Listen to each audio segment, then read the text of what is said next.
aking tinignan. At sa huli, channel ko ay gumawa rin naman.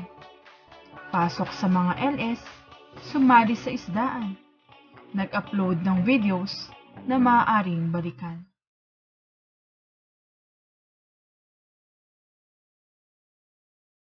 Hanggang sa naging busy na nga ako sa trabaho. Wala ring internet connection na matino. Load sa packet wifi lang o data ang gamit ko. Kaya channel ay di na lumakad ng husto.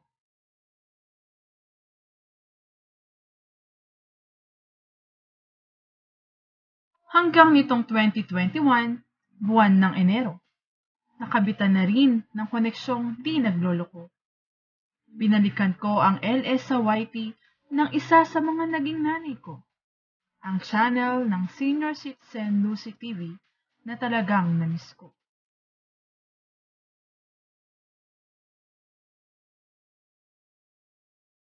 Dito na nga nag-umpisa ang lahat. May GC pala sa FB ang supporters ng nanay na sikat. Inad ako ng tinuturing na kuya ng lahat. Ang masipag na Sir James, ako sa'yo'y nagpapasalamat.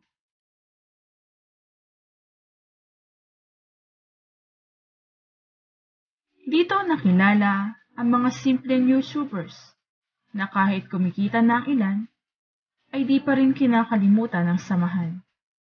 Dahil ang isa sa mahalaga sa kanila ay ang nabuong kapatiran.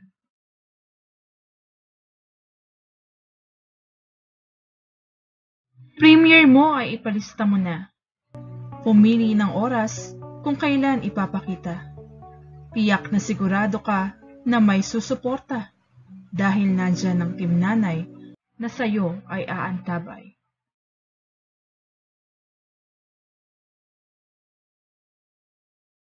Salamat aking mga bagong kaibigan. Sabi ko nga, maraming kapatid ang nakuha sa samahan. Una ay libangan, ngayon ay pagkakaibigan. Todo na to, tuloy lang ang laban.